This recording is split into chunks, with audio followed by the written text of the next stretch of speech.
everyone. I'm Michelle. And I'm Sam. I'm a licensed marriage family therapist. And I am a soul and spiritual coach. For those of you who have been following our page, Couple Matters, thank you. And there are those of you who might be newer to the channel. Welcome. Welcome. We're glad you are here. So you know that we've been, if you've been with us, talking about things that matter to couples. And one of the things that Sam and I want to talk about today was actually inspired by a seminar that we gave to Stonecrest Community Church. Shout out to them. Yeah. And we talked with their leaders about basically how do you lead from a healthy place, you know, a healthy soul. And one of the areas of life that we talked with them about is developing and cultivating rhythm. So we thought it would be actually a really great thing for us to be able to talk about here. It'll probably be a little bit longer than some of our other videos. However, we still hope that it'll be helpful to you. So we do want to talk about three things when it comes to developing healthy rhythms of life. The first thing we want to talk about is why we encourage developing rhythms as opposed to trying to create balance. Right? The second thing is what building good rhythms actually entails.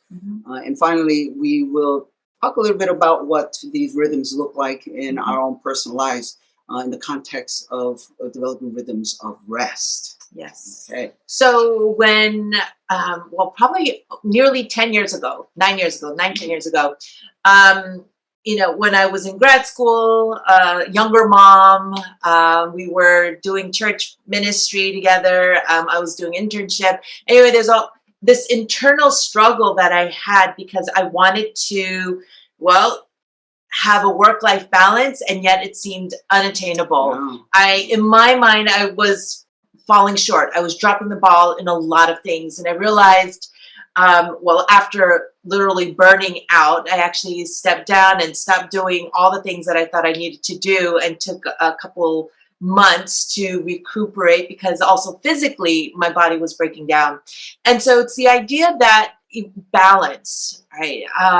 Balance, we hear it often in the world, in society, in the workplace. It's really encouraged and promoted, right? Right. Yeah. Like I want to find work-life balance. And actually there are a lot of clients that I work with who come to me and are like, I feel really stressed. I can't find this balance. And one of the things that I, through my own experience, have really challenged folks in is what does it look like actually to experience and try to attain balance, which is impossible, right? And extremely stressful actually, because you realize you can't be 100% in everything. And to embrace this notion of rhythm and what that feels like. And so automatically, even when we think about balance, right, we think like, you know, tightrope act, you know, it's stressful. And versus, you know, when we think about rhythm, you know, I automatically think about music and I think about the different kinds of music that are out there. And I really like that. There is something about having rhythm to life and learning how to cultivate that, whether it's daily, weekly, monthly, yearly, right? I think there are rhythms to life. And here in the Northeast, certainly there's the 4 seasons and all of that. But to be able to cultivate that rhythm of life that gives in a way there's structure. However, there's flexibility. That's my favorite part about rhythm. Actually, I don't have a musical bone in my body, but that's not true. Okay, I have. He can actually dance really well. He's got some rhythm. But what I really like is that there is some structure. It's not a free for all. You know, my life actually looks a little bit more like a jazz piece where there is some structure, but there is this flexibility, and the space to do things, and there's this flow that's involved in rhythm, and you know, we're absolutely convinced that we've actually been created for rhythm, right? And with that said, we want to talk about rhythms. You know, what does it exactly entail? And I love this actually, as Sam and I were going back and forth and trying to say, how do we actually explain this to folks so that the essence of it is really captured? And he came up with, well, it's kind of like following our maestro.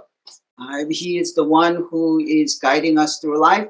He's the one empowering us. He's the one who encourages us when we step out. So building rhythms is really about engaging and being in step with this great maestro in life. Right. Now, I do want to offer this. In John chapter 5, Jesus tells his disciples, the Son can do nothing by himself. He only does what he sees his Father doing. Now, we can look at that text and think that Jesus is actually talking about ministry, doing ministry, that he only does what his Father is doing. And it's true. That is an important part of it. But I think the essence of this text really is about him being engaged with his Father, him being engaged in the intimacy relationship with him, because that takes primacy over any work that we're doing. So, developing rhythms is what we would sort of define loosely as this sort of platform or this framework in how we engage in the intimacy of relationship with our Father or our maestro in all the various things that we do in our lives.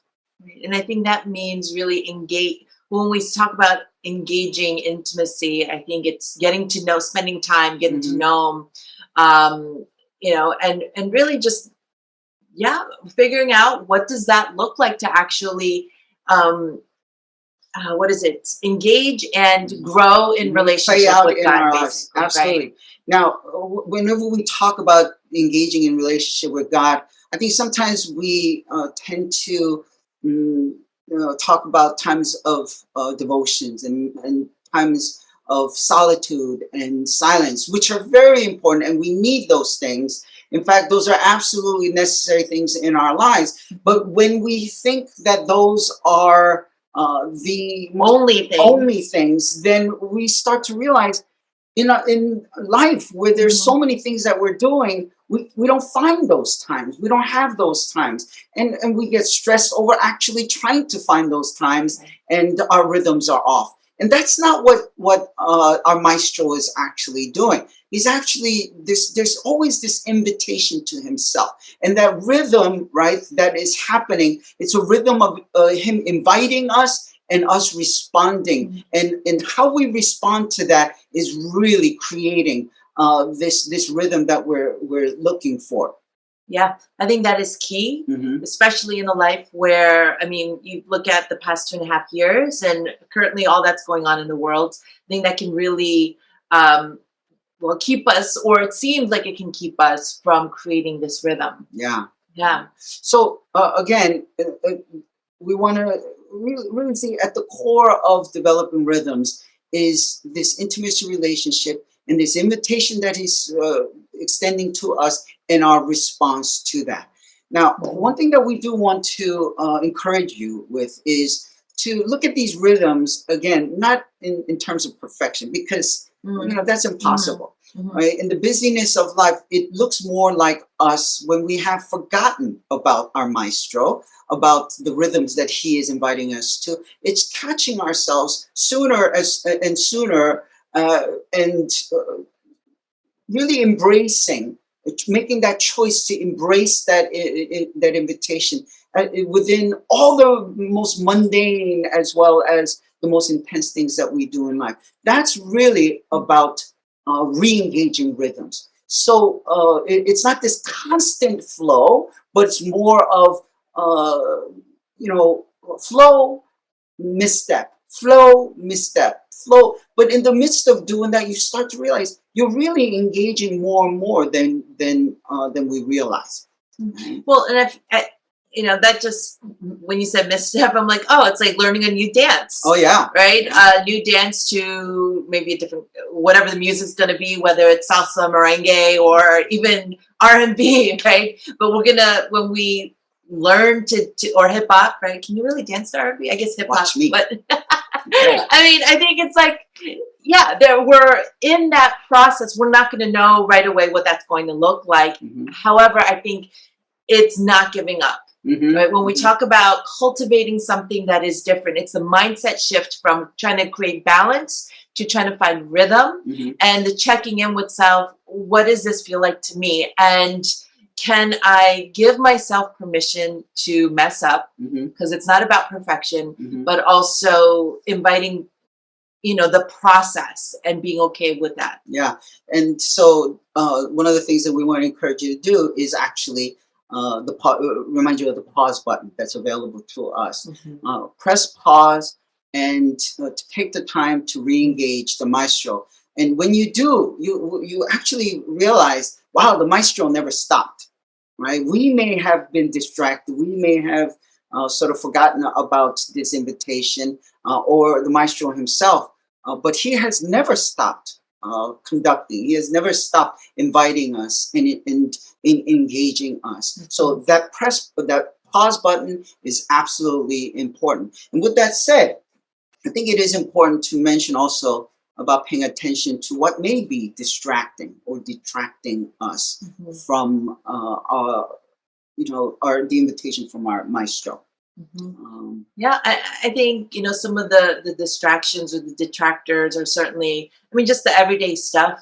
We just get caught up, the day in and day out chores, duties, work. The list is endless, as well as, again, those that we feel as that we need to care for, those who are sick, babies or aging parents. There's a lot of things in between, right? And so in no way are we dismissing or minimizing any of those things. Yeah. However, it is being able to be aware in what ways is this potentially even derailing me from who I know to be in my life, the maestro, who we learn to cultivate trust in.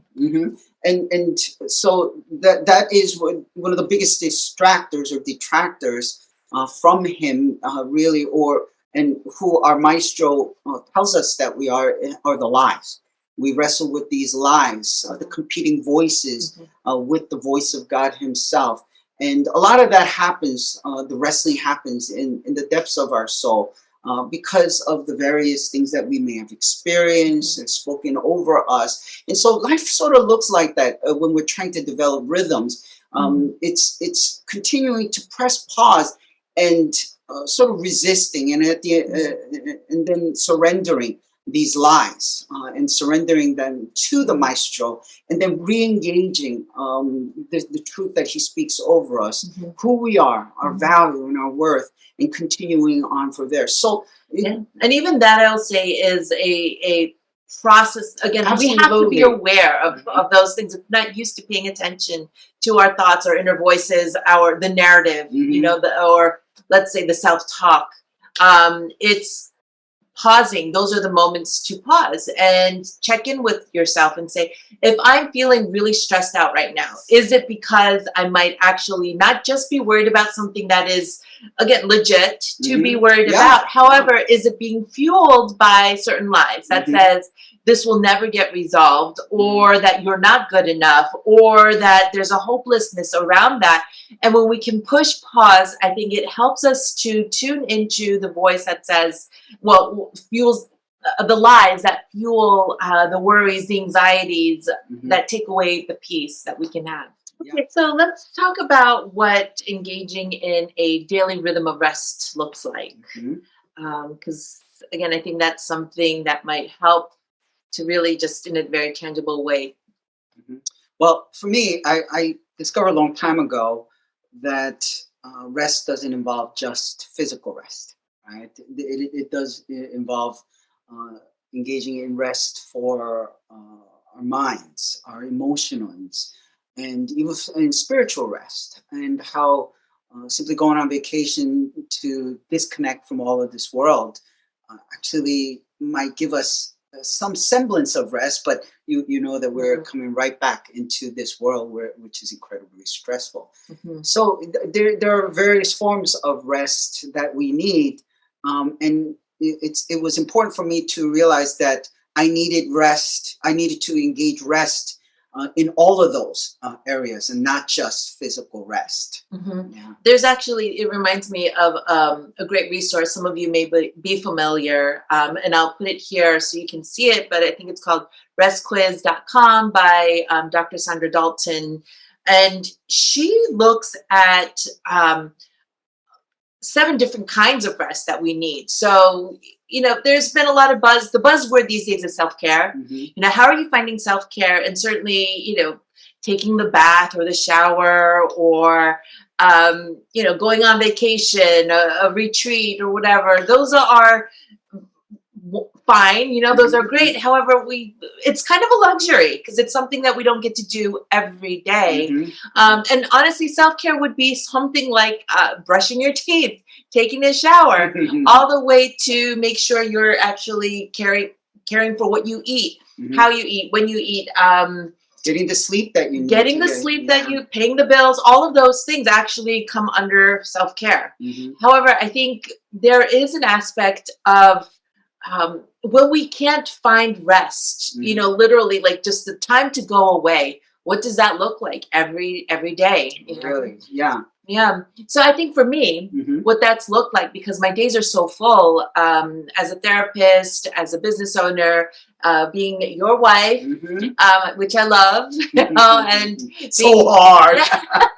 being mom to our girls who are, teens now. And so, I think it's really become about what's my internal place of peace, and I think it's having a internal perspective of having my eyes on the maestro, because it's not so easy for me to get away. Those moments are nice. However, to be able to connect with the one who is peace, the one who gives me rest when life does get chaotic. And I think back to even our marriage, when years ago we were financially strapped. I mean, as missionaries, as planters, church planters, being in ministry, I mean, penniless. We were living in poverty, really, like poverty line. And it was extremely stressful. And yet to continue to cultivate trust. And I think this is what ultimately having a rhythm, having freedom, like even when we're learning the new dance steps, right? It's trusting in each other. That's the one who takes lead. But I think ultimately knowing that there is one who will bring us to a place that we want to go to.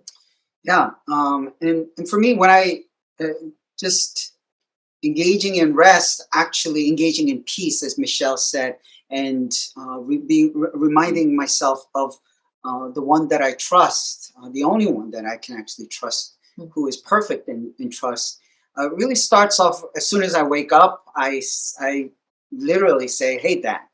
I engage him, the one who was with me, even when I was sleeping, and when I wake, he's there.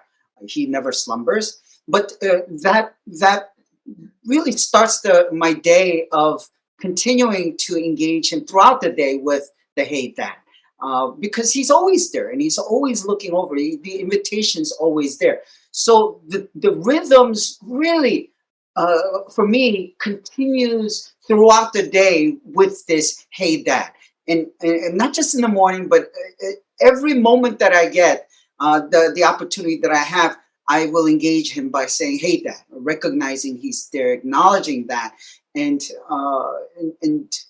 really trying to connect in whatever it is that I might be doing. And there are so many things that may be happening, and so it's not a matter of simply adjusting all of those things so that it will be devoid of stress. It's actually in the midst of that, engaging the one that gives me peace, the Prince of Peace.